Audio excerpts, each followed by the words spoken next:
Être l'aîné signifie que tu hérites de tout, non?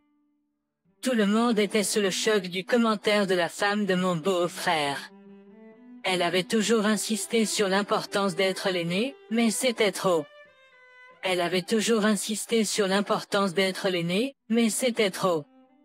Juste au moment où je m'apprêtais à répondre, mon beau-frère a pris la parole. Je m'appelle Sophie. J'ai 32 ans et je suis une femme au foyer qui travaille. Je me suis mariée avec mon mari Olivier l'année dernière. Nous nous connaissons depuis l'école élémentaire, mais notre relation n'était pas du tout attendue. Nous nous disputions à chaque fois que nous nous rencontrions. Mais pendant nos années de collège, il m'a avoué ses sentiments. Gêné, il s'est gratté la joue alors que je le regardais avec surprise. Au début, je l'ai rejeté, mais à partir de ce moment-là, je me suis mise à penser à lui plus souvent. Ralph a year later, he was the one confessing to him. We dated for about 5 years after that.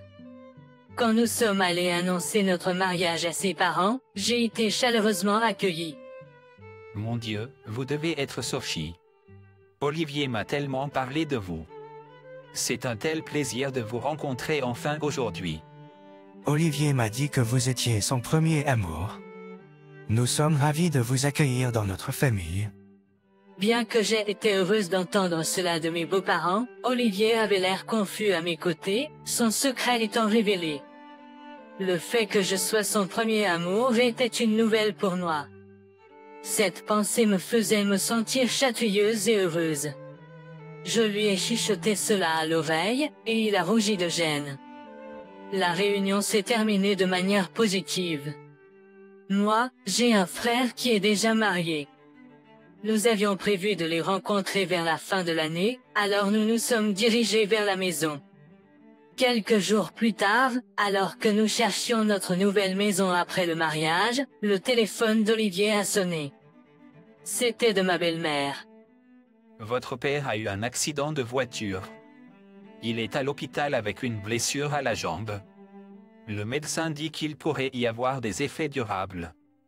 Pouvez-vous venir? En l'entendant, Olivier et moi avons couru à l'hôpital.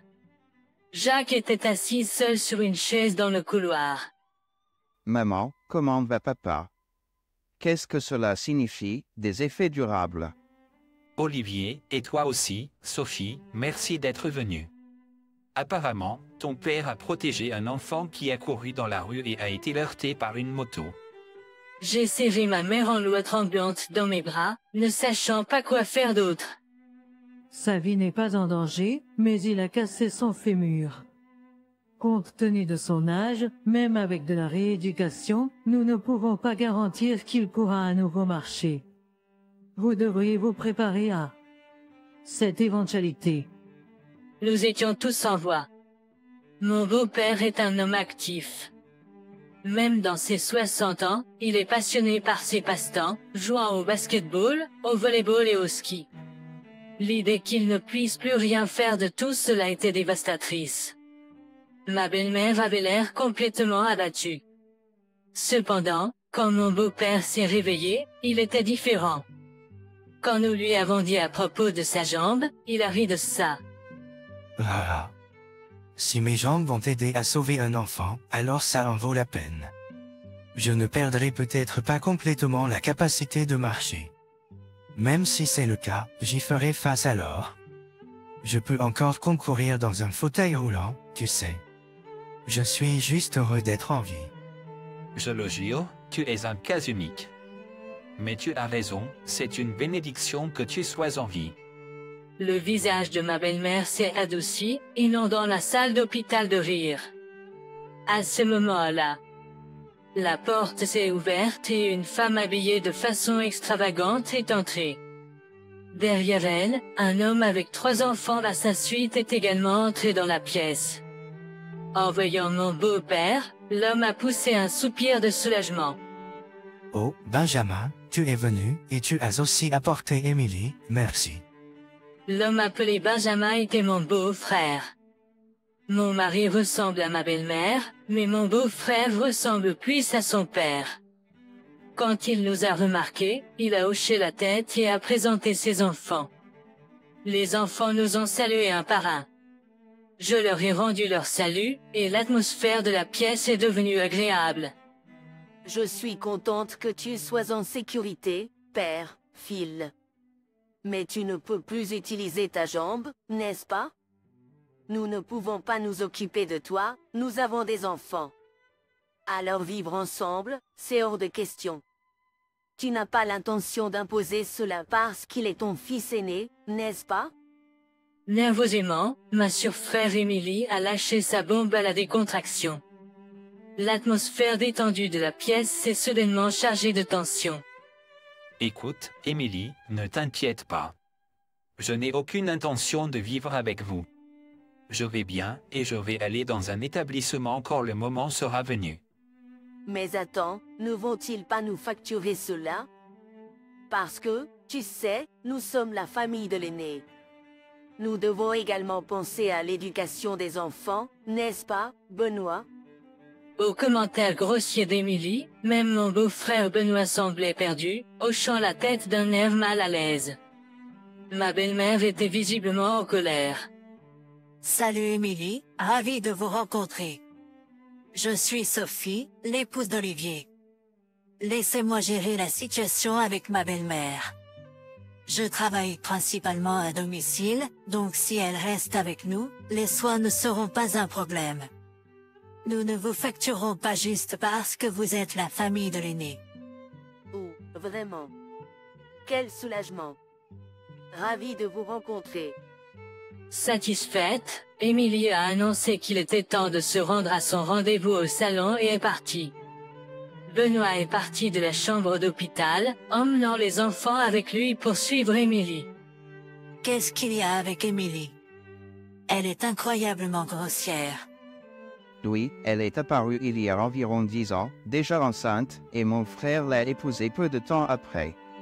Même mes beaux-parents ne semblaient pas savoir comment Benoît et Emily se sont rencontrés ou ont commencé à sortir ensemble. Après leur mariage, ils ont vécu à proximité de la maison familiale. Ils y déposaient les enfants et sortaient. Après leur mariage, ils ont vécu à proximité de la maison familiale. Ils y déposaient les enfants et sortaient. Mais chaque fois qu'on leur demandait un service, Émilie refusait toujours, se plaignant d'être la famille de l'aîné. Mais quand cela l'arrangeait, elle soulignait ce point. Belle-mère, beau-père, je n'ai pas parlé sur un coup de tête plus tôt. Olivier et moi en avons discuté en chemin à l'hôpital, n'est-ce pas, Olivier? Tout à fait. C'est Sophie qui l'a suggéré. Nous n'avons pas encore décidé d'un endroit et une maison à côté est récemment rentrée sur le marché. Nous envisageons de l'acheter et de construire une maison qui convienne aux deux familles. Ce sera accessible pour vous et nous prendrons en charge les coûts. Tant ma belle-mère que mon beau-père étaient ravis de notre proposition. Nous avons rapidement pris des dispositions pour acquérir le terrain. Heureusement, nous avons tous deux des revenus stables.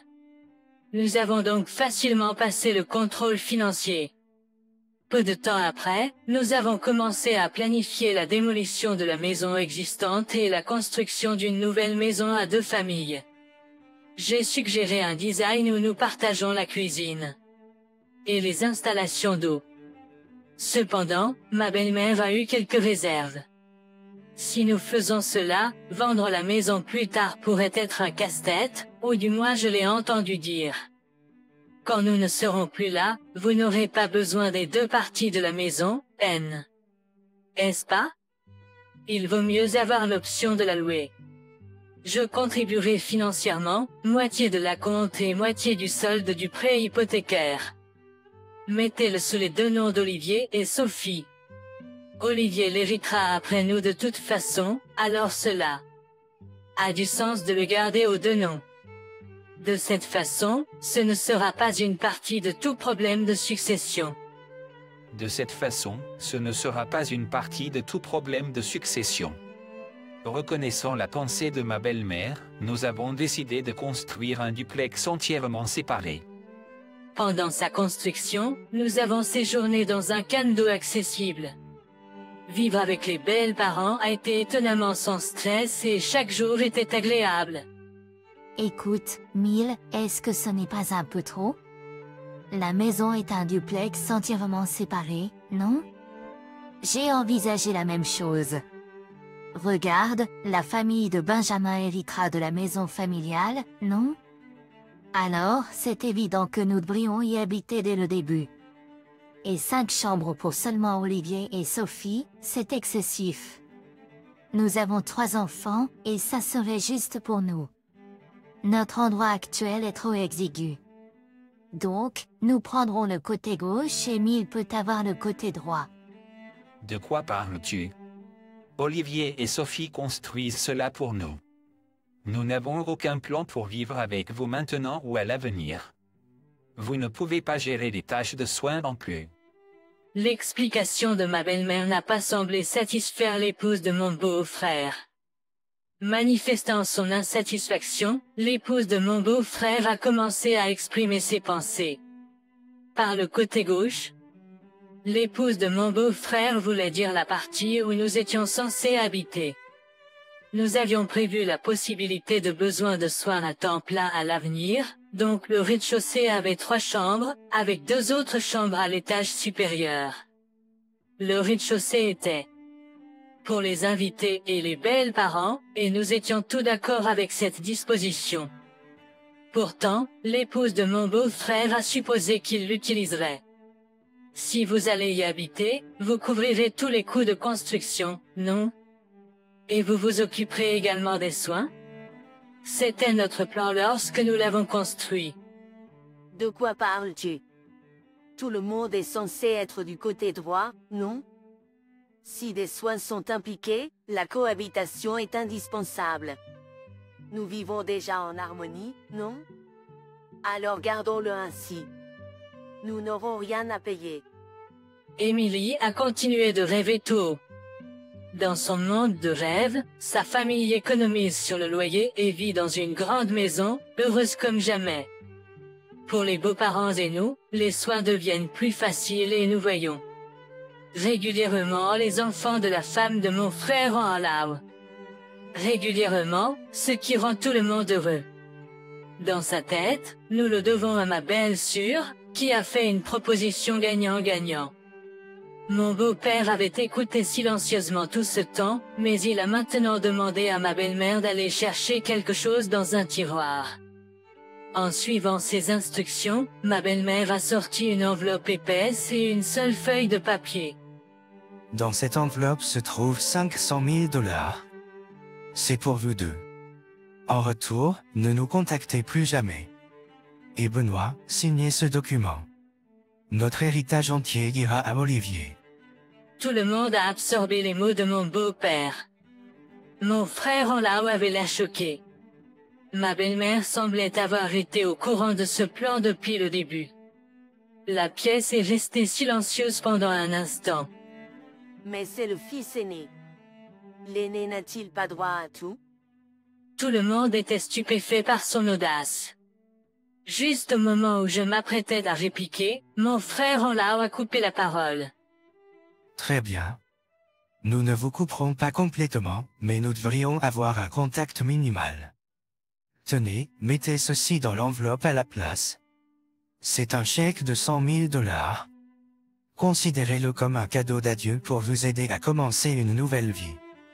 Mais ce sera la dernière fois que nous vous aiderons, vous ou votre femme. Ma belle-mère, les larmes aux yeux, semblait être d'accord avec ça.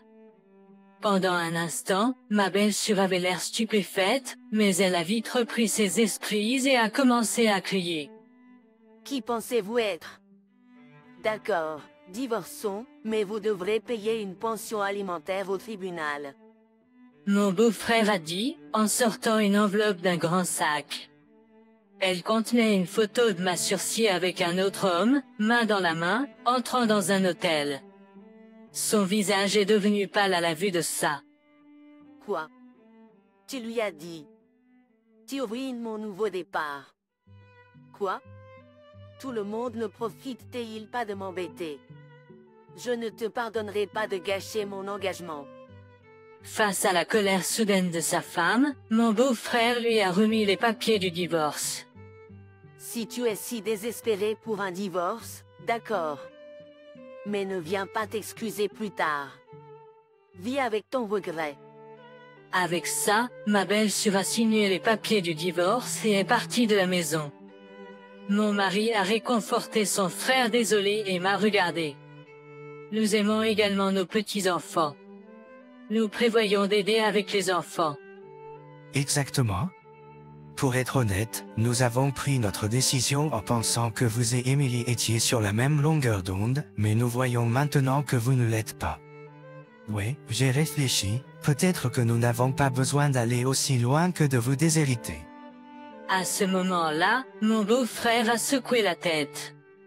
Il a mentionné qu'il avait déjà loué une maison à proximité et prévoyait de se débrouiller principalement avec les enfants, ne comptant sur la famille que lorsque cela serait absolument nécessaire, avant de partir avec les enfants chez un avocat. Après cela, mon beau-frère et sa femme ont divorcé. L'épouse aurait soi-disant cherché un soutien auprès de son partenaire d'affaires. Cependant, leur partenaire d'affaires furieux réclame une compensation pour rupture d'engagement. Et ce qui est plus, ils se sont rencontrés lors d'un événement pour célibataires. Elle a maintenant été bannie de ce groupe après qu'ils ont découvert qu'elle était mariée. Sa famille stricte l'a reniée pour ce tchou. Elle a fait. Elle est venue supplier mon beau-frère. Une dernière fois. Mais les beaux-parents ont refusé de lui dire où il s'était installé. Déçue, elle est rentrée chez elle seule. Mon beau-frère se porte bien, il commence une nouvelle vie avec ses enfants. Il s'avère que sa femme n'était pas une grande femme au foyer, mais il et les enfants ont parfaitement géré la maisonnée par eux-mêmes. Ses enfants sont extrêmement polis et responsables et ils font de leur mieux pour soutenir leur père occupé. Quand ils rendent visite aux parents de mon mari, ils s'arrêtent toujours chez nous et nous avons commencé à cuisiner ensemble. Récemment, ils ont même commencé à m'appeler sur. Quant à mon beau-père, sa récupération post-chirurgicale se passe remarquablement bien et sa rééducation est sur la bonne voie. Il récupère sa capacité à marcher et les médecins sont surpris par sa récupération rapide. Ma belle-mère a mentionné qu'il ne prévoit pas de vivre avec nous pour le moment, à quoi j'ai répondu, c'est dommage. Il y a un an après notre déménagement, j'ai découvert que j'étais enceinte. C'est encore tôt, mais quand nous l'avons dit à mon mari et à mes beaux-parents, ils ont versé des larmes de joie. Comme nous avons dû reporter la fête de guérison de mon beau-père à cause du déménagement, nous avons décidé de la combiner avec une célébration de bébé. C'est peut-être un peu tôt, mais leur bonheur me rend heureuse, alors pourquoi pas? Mon mari a récemment été promu et a reçu une augmentation de salaire. Je travaille principalement à domicile et prévois de travailler autant que possible avant l'arrivée du bébé. Grâce à cela, nous avons fait de bons progrès dans nos paiements hypothécaires. Pour être honnête, je suis vraiment impatiente de vivre avec mes beaux-parents à l'avenir. Quand je l'ai partagé avec ma belle-mère, elle a versé des larmes et m'a remercié, ce qui m'a un peu rendu timide. Nous attendons tous avec impatience d'accueillir cette nouvelle vie dans notre famille, et je suis impatiente de toute la joie et de l'animation que l'avenir nous réserve.